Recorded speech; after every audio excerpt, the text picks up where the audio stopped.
Il est 19h, merci d'être avec nous pour Face à Philippe Devilliers. Cher Philippe, bonsoir. Bonsoir. Geoffroy Lejeune n'est pas là aujourd'hui, on le salue, on va être ensemble pendant 1 heure pour décrypter, décoder cette actualité extrêmement lourde. Et Philippe, je voulais qu'on commence par Dominique Bernard, qui n'est plus professeur de lettres, nouvelle victime de l'hydre islamique. La semaine dernière, ensemble, quelques heures après le drame, nous avons tenté de comprendre pourquoi, 3 ans après Samuel Paty, le cauchemar se répétait. Commençons aujourd'hui avec les mots d'Isabelle Bernard. C'était lors des obsèques de son mari et c'était hier. Il aimait Julien Gracq, Flaubert, Stendhal, Balzac.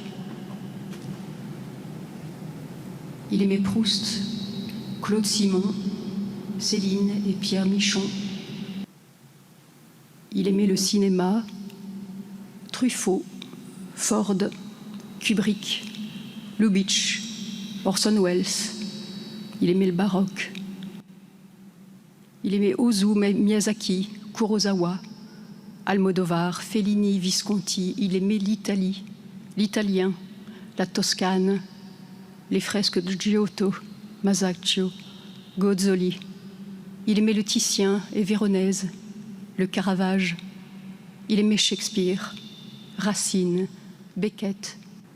Il aimait le gothique, les cathédrales qu'on découvrait de ville en ville. Il aimait les glaciers préférés du Routard.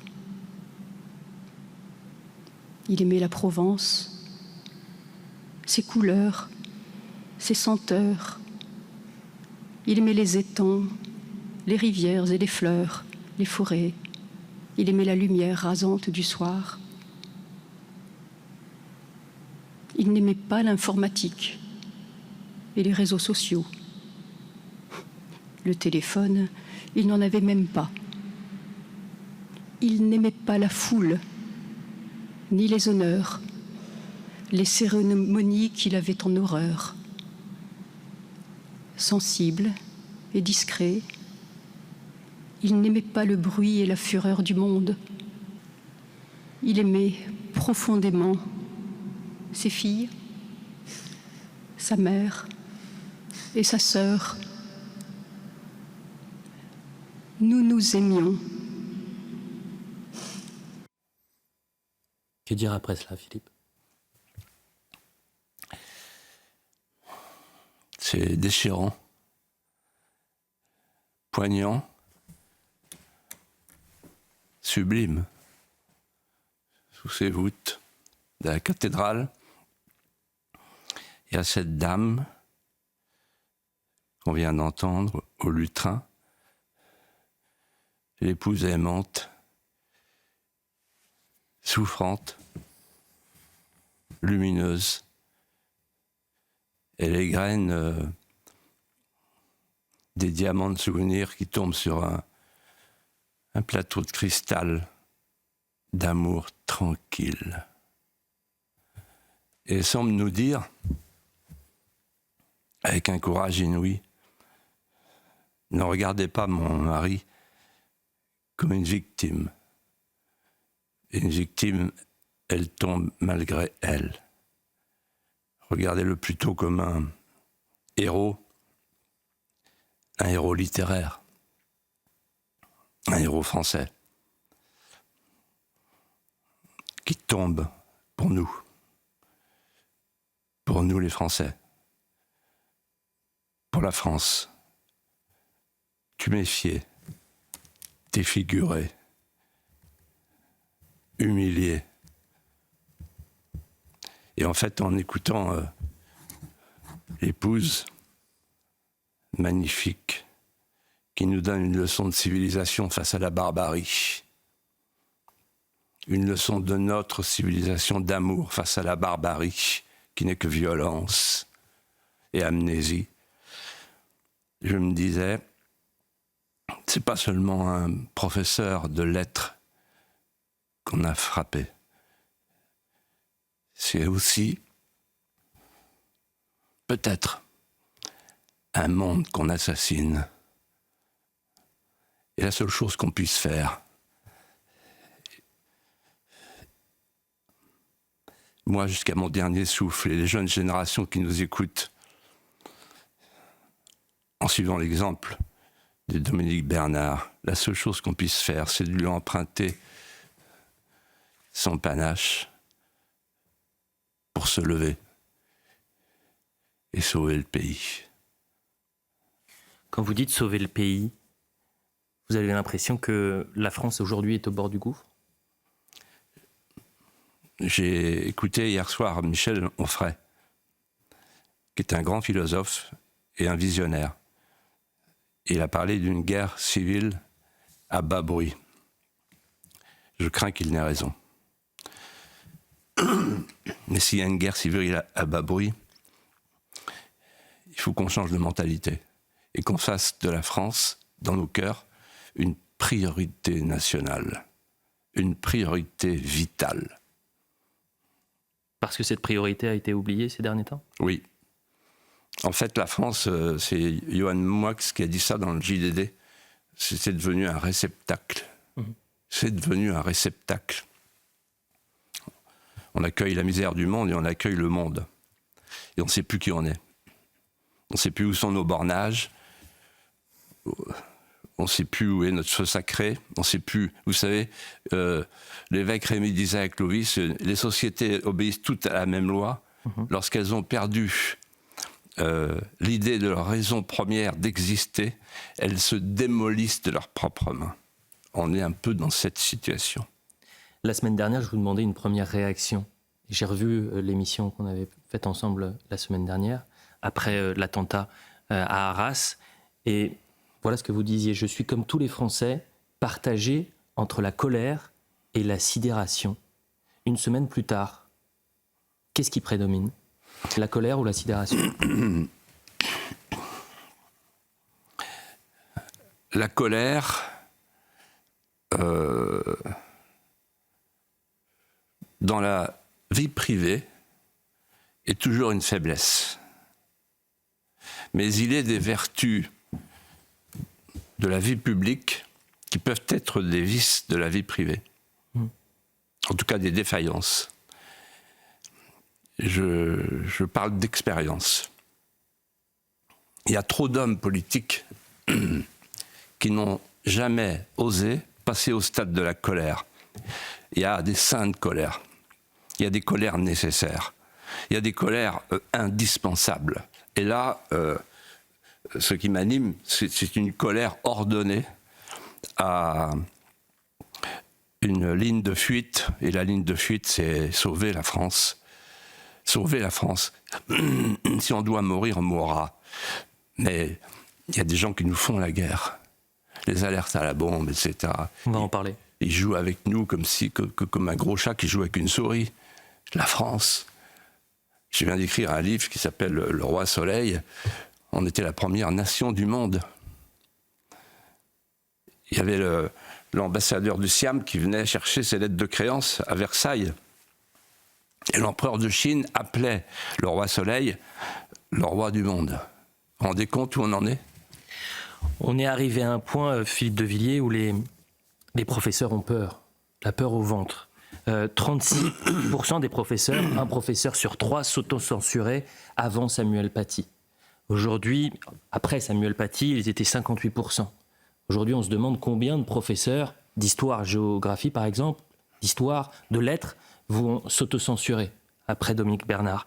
Écoutez cet échange, c'était cette semaine sur Europe 1, une professeure qui répondait, une enseignante qui répondait à Pascal Praud. La peur au ventre, non, mais en totale insécurité, oui. Ça date pas d'il y a 10 jours, que c'est plus la même chose, quoi. Ma collègue emmène ses élèves au cinéma voir un film sur le handicap. Le papa refuse que sa fille aille au cinéma. Au départ, c'est un rendez-vous médical. Ensuite, il lui dit non, mais de toute façon, moi, je suis pas d'accord que ma fille aille au cinéma. Je sais pas quelle image elle va voir. Ah non, elle ira pas. C'est pas dans mes opinions. L'année dernière, j'emmène mes élèves à la piscine tous les vendredis. J'ai des élèves qui étaient malades tous les vendredis, des filles. On peut pas faire apprendre un poème sur Noël parce qu'il y a le mot Noël. Moi, j'ai un collègue qui a eu des mots les parents sont venus. En fait, c'est de l'obscurantisme. Pourquoi ces professeurs ils vivent dans l'angoisse aujourd'hui ? Vous savez, il y a quelque chose qui me revient là. C'est une phrase de Péguy. qui colle parfaitement à la situation. Pourtant, Péguy, c'était au début du XXe siècle. Il dit « Une société ne peut pas enseigner si elle ne peut pas s'enseigner. » Et il ajoutait « Les crises de l'enseignement sont des crises de vie. » Quand il y a un doute sur la culture, quand on ne sait plus qui on est, ça c'est moi qui l'ajoute. Et nous sommes dans ce cas-là. C'est-à-dire que si la France n'est plus en France, l'école elle-même ne l'est plus tout à fait. L'école n'est qu'un reflet, l'école n'est qu'un miroir prémonitoire de ce qu'est un pays qui s'abandonne et qui se liquéfie. Et donc, il y avait un papier dans Le Point de M. Travoileau, remarquable, que j'ai lu cet après-midi et qui dit « Un pays qui a honte de sa culture ne peut pas survivre ». On va parler de Jean-Pierre Aubin à présent, puisqu'il avait rédigé, certains comme vous d'ailleurs, ont lancé l'alerte. 2004, ce rapport. À propos, et je suis allé le retrouver le rapport, voilà comment il était titré « Signes et manifestations d'appartenance religieuse dans les établissements scolaires ». C'est un rapport de 33 pages. Dans les conclusions, voilà ce qui est inscrit. Dans certains quartiers qui sont loin, répétons-le, de se cantonner aux banlieues des grandes villes, se sont déjà édifiées des contre-sociétés closes dont les normes sont le plus souvent en fort décalage, voire en rupture avec celles de la société moderne et démocratique qui les entoure. On est en 2004. Écoutez ce qu'il dit 19 ans plus tard. On parlait de Samuel Paty tout à l'heure. Il faut savoir que parmi les jeunes professeurs de moins de 30 ans, 1 sur 2 refuserait d'enseigner dans un collège portant le nom de Samuel Paty. 1 sur 2. 3 sur 4 sont favorables à l'abrogation de la loi de 2004 sur le voile à l'école. Chez les jeunes profs ? Attendez, Chez les jeunes terminé, profs. Et on a même 1 sur 2 qui accepterait volontiers que l'on autorise les fonctionnaires à porter des signes religieux en classe. Voilà. Vous dites quoi à ces jeunes professeurs ? Le nouveau ministre de l'Éducation nationale, Gabriel Attal, il découvre l'école. Il a eu à régler le problème des abayas.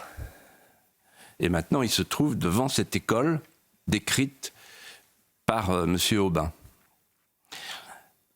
Et moi, je lui dis ceci. Puisque c'est la guerre à bas bruit, et si on veut éviter la guerre civile, la phrase de Collomb, vous savez, le ministre de l'Intérieur. Côte à côte, face à face. Voilà. Si on veut éviter le face à face, c'est l'école qui doit être en première ligne. Ça veut dire quoi ? Ça veut dire qu'il faut sortir l'école de 3 soumissions. La soumission des enseignés, donc il ne faut rien tolérer qui ne soit français à l'école de la France. Ensuite, la soumission des enseignants.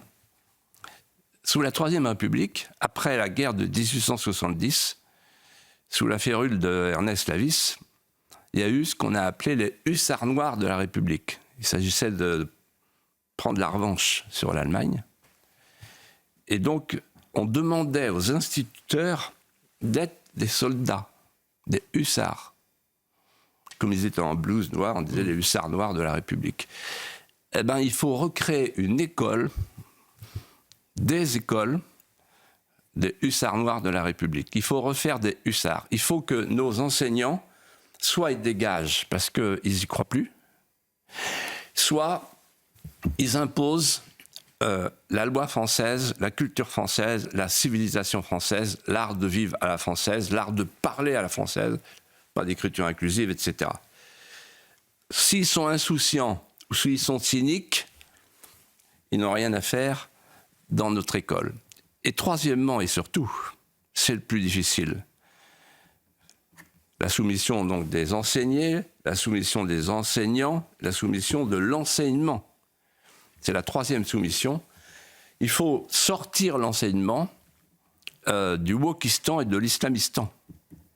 C'est-à-dire qu'il faut arrêter d'avoir peur d'enseigner que la France est grande, que la France est belle, et que c'est une offrande, c'est la plus belle de toutes les offrandes, de tous les cadeaux qu'on puisse faire à des élèves qui vont grandir avec elle. et qui plus tard l'aimeront, la défendront et vivront pour elle. C'est ça l'école. Dans un instant, on va parler des menaces qui touchent les écoles et des écoles qui se reconfinent en quelque sorte. Mais je vous interpelle un instant. Samuel Paty, Dominique Bernard, ce sont des hussards noirs de la République. Ah, tout à fait. Il y a des professeurs qui ont peur parfois et donc qui préfèrent s'autocensurer, mais il y en a d'autres qui continuent quand même. Et Samuel Paty avait peur, vivait dans la peur, parce qu'au-dessus, pour filer la métaphore que vous aviez sur la guerre, il n'avait pas de général au-dessus. Donc ces professeurs qui sont à la limite de la soumission, on leur dit quoi? Qui au-dessus peut les aider? Il faut que la peur change de camp. Moi, j'ai écouté la poignante intervention de Michael Paty.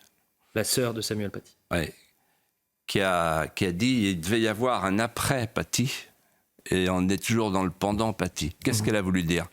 Elle a voulu dire qu'en réalité, depuis l'assassinat de Samuel Paty, la peur rôde.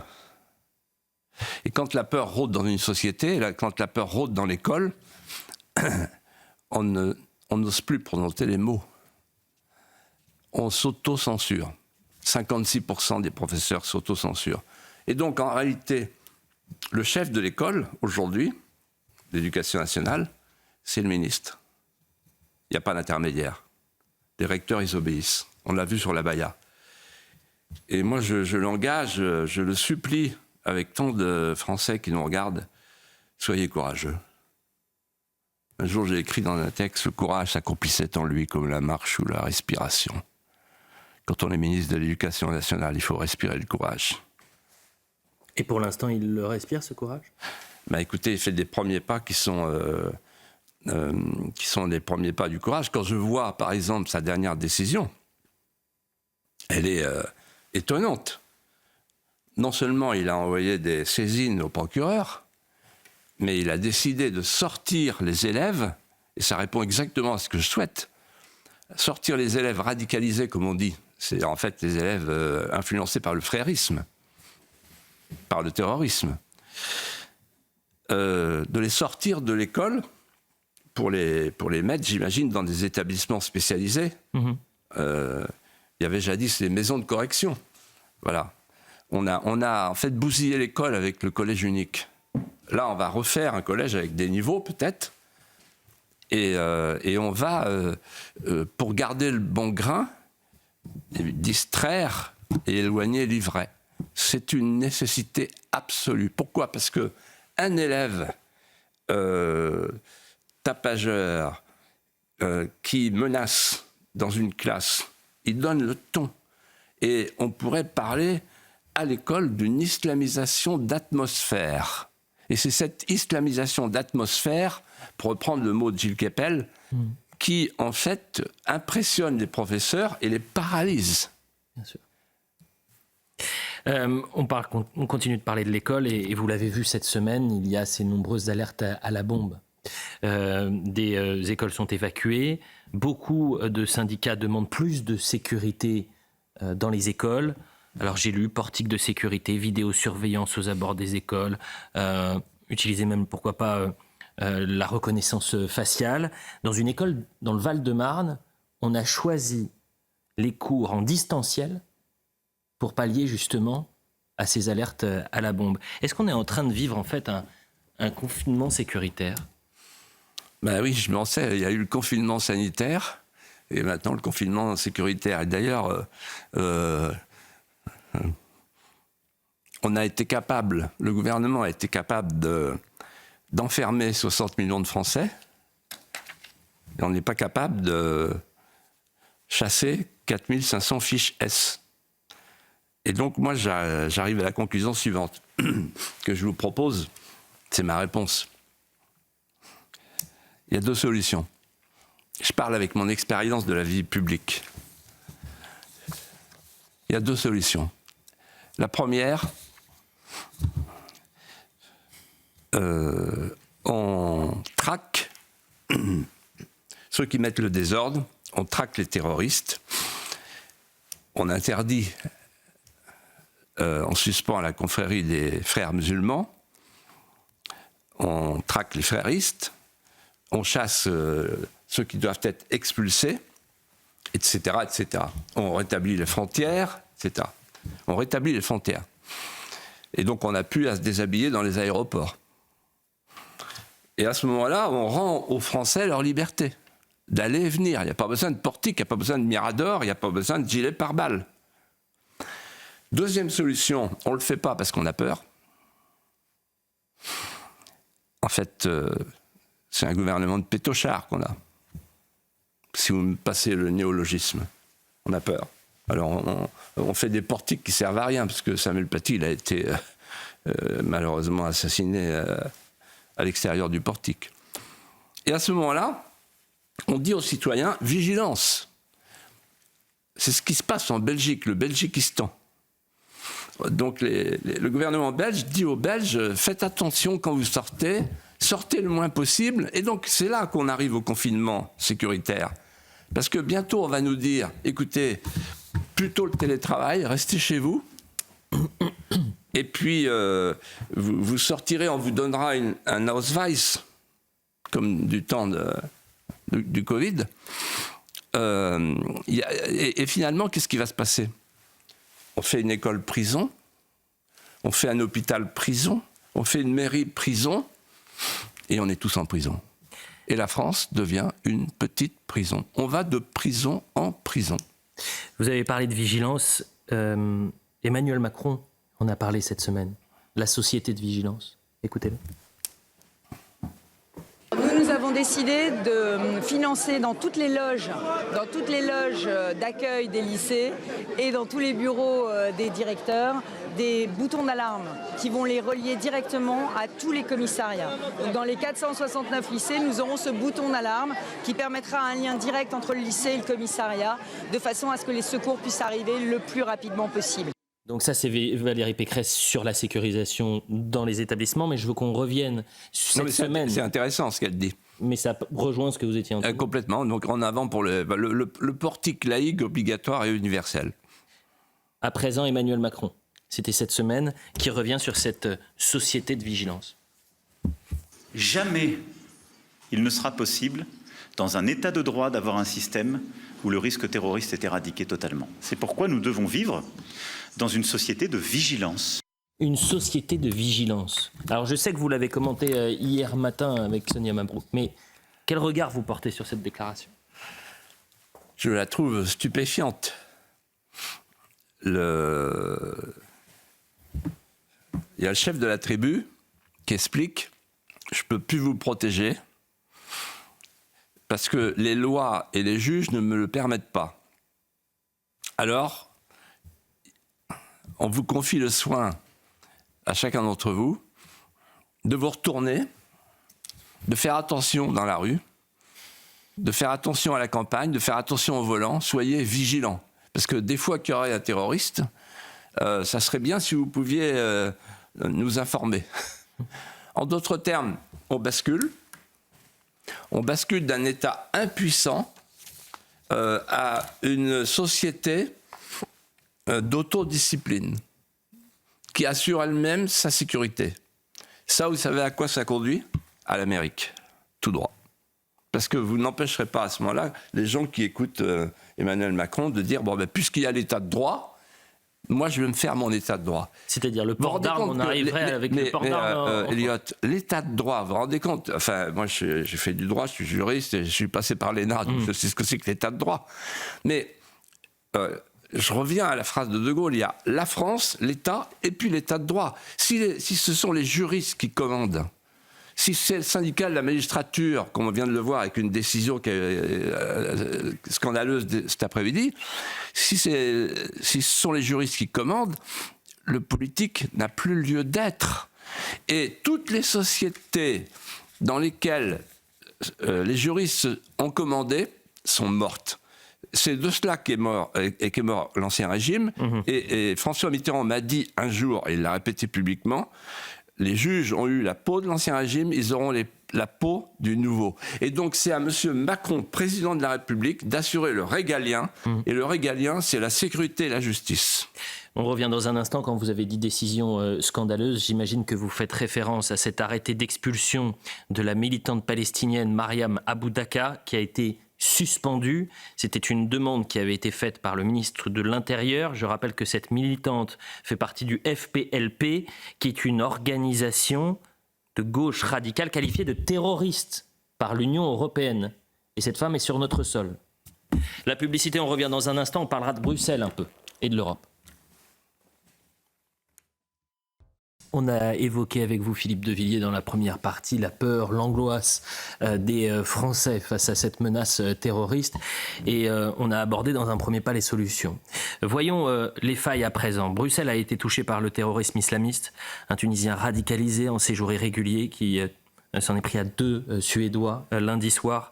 Cet assaillant a été abattu. Entre Arras et Bruxelles, on pourrait peut-être faire un trait d'union autour de l'impasse migratoire. Je vais juste vous donner très rapidement son parcours à cet assaillant à Bruxelles. Il avait demandé l'asile dans 4 pays différents. La Norvège en 2011, la Suède en 2012, l'Italie en 2014, la Belgique en 2019 pour aboutir à une OQT, obligation de quitter le territoire, en 2021. La suite, on la connaît, elle est tragique. L'Europe, est-ce que l'Europe se meurt par son incapacité à protéger ses frontières aujourd'hui ? Il faut d'abord dire que la Belgique, ça y est, la Belgique, c'est devenu le modèle de l'inclusion.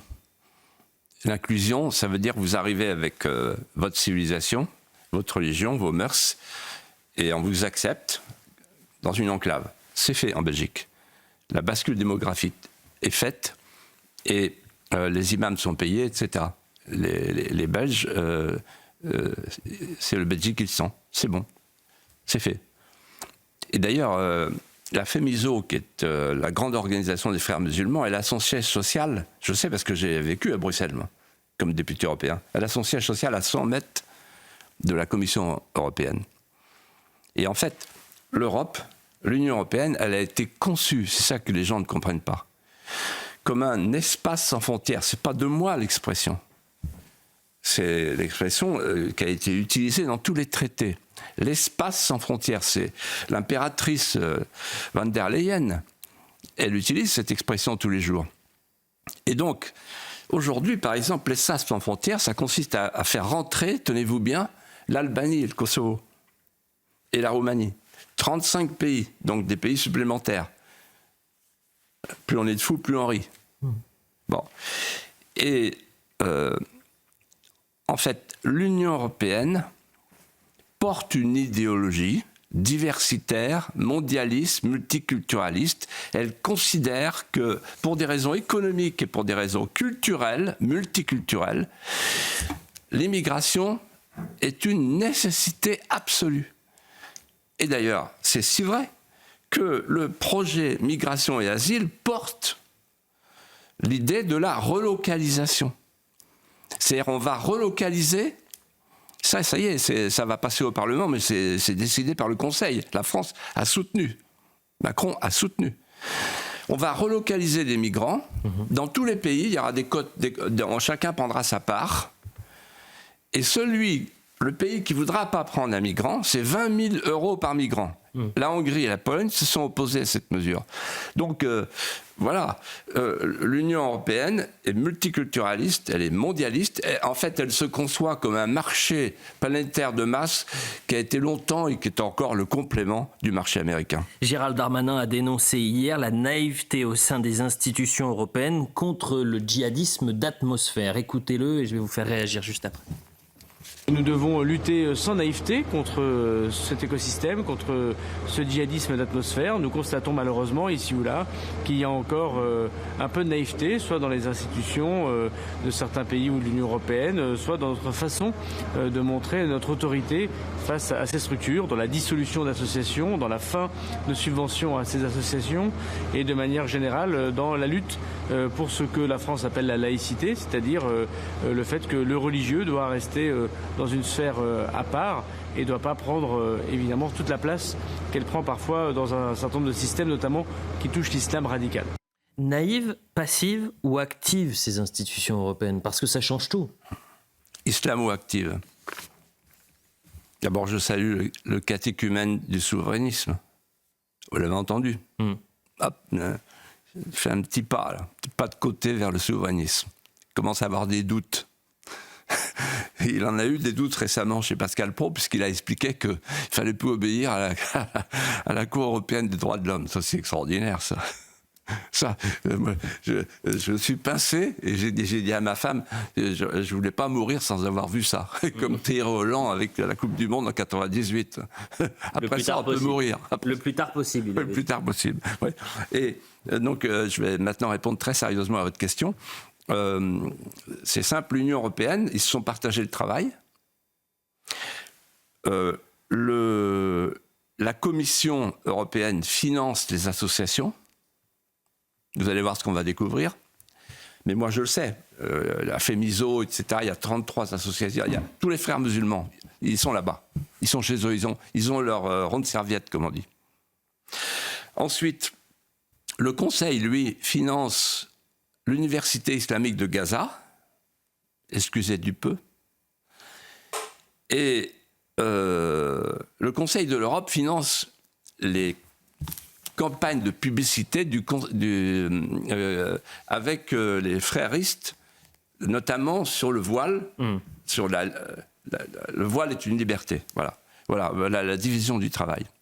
Marion Maréchal a tweeté hier. Pendant ce temps, la coordinatrice, parce que je ne suis pas sûr que les téléspectateurs soient au courant, il y a une coordinatrice contre l'islamophobie pour l'Union européenne, Marion Lalisse, qui vante l'héritage musulman et apporte son soutien à une conférence, voilà ce que dit Marion Maréchal, sur les fatwas en Égypte, où le Moufti tient des propos homophobes. Écoutons Marion Lalisse, et là aussi, je vais vous demander s'il est normal d'avoir ce type de coordinatrice au sein de l'Union européenne. لذلك فإن مكافحة الكراهية وختاب الكراهية والتمييز ضد الأشخاص المسلمين في أوروبا والذين ينظر إليهم كمسلمين أمر أساسي بالنسبة للاتحاد الأوروبي.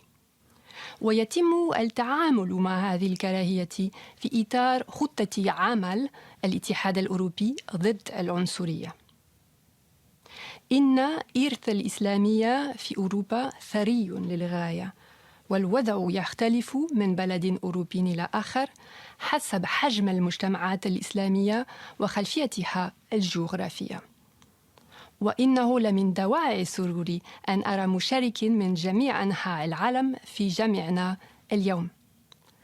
وكونوا على يقين أننا نريد أن يعيش كل الناس في أوروبا والعالم أجمع حياتهم دون خوف أو تمييز. L'héritage musulman en Europe. Ça a de la gueule, hein. C'est QFD. Ça s'appelle se faire prendre la main dans le pot de confiture. Alors, je vous explique. Il y a un délit en France qui s'appelle l'islamophobie. C'est-à-dire que vous n'avez pas le droit de critiquer une religion qui s'appelle l'islam. Une religion. Vous avez le droit de critiquer, de blasphémer. Vous avez le droit de critiquer les Écritures, l'Ancien et le Nouveau Testament, la Torah, etc. Tout ce que vous voulez. Mais pas l'islam. Sinon, vous allez devant le tribunal. Islamophobie. Et ce délit, non seulement il existe à Bruxelles, décuplé, mais maintenant, à Bruxelles, ils ont recruté une déléguée, un haut fonctionnaire, une déléguée à l'islamophobie, qui passe son temps à traquer, à suspecter, à soupçonner les députés européens et toutes les personnes qui approchent la sphère bruxelloise. Et donc, c'est la déléguée à l'islamophobie. Il n'y a pas de délégué à la christianophobie, il n'y a pas de délégué à la judéophobie, il y a simplement une déléguée à l'islamophobie. Parlons à présent des manifestations pro-Palestine. Près de 4000 personnes étaient réunies hier soir place de la République à Paris. Un rassemblement interdit dans un premier temps par la préfecture de police, mais finalement autorisé dans la soirée par le tribunal administratif. Et des slogans tels que Allah Akbar et Israël assassin ont notamment été entendus. Regardez cette séquence.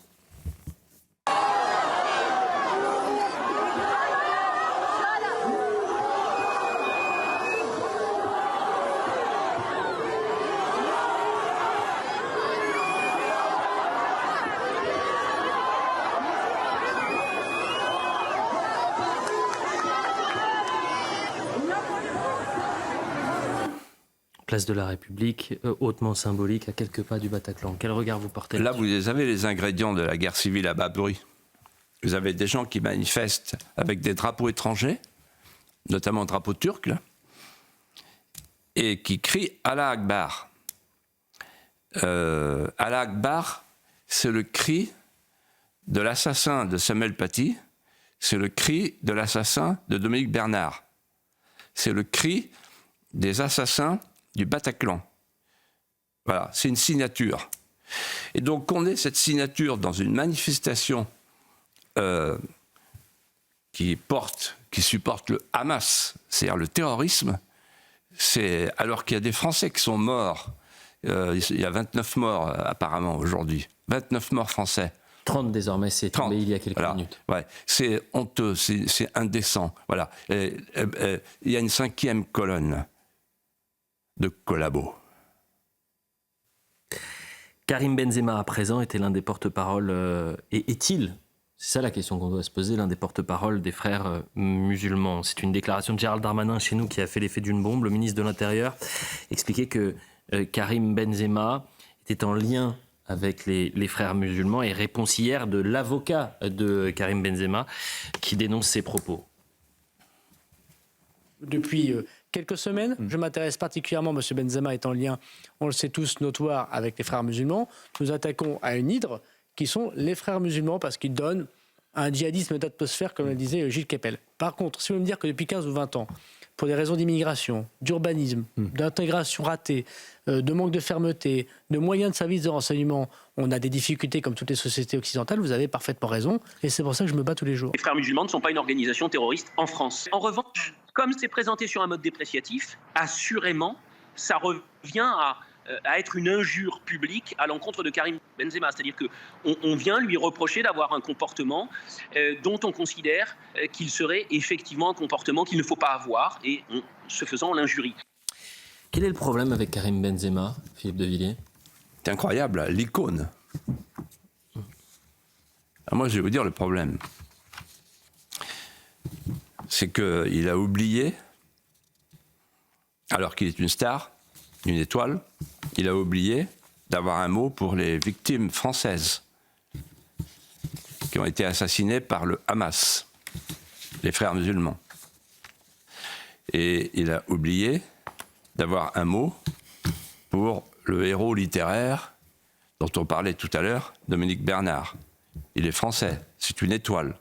Alors même s'il est en Arabie Saoudite, il a la capacité de voir ce qui se passe en France, de voir ce qui se passe en Israël, de voir les bébés déchiquetés, les femmes enceintes violées, tout autant qu'il a le temps de faire des prières pour ses amis du Hamas.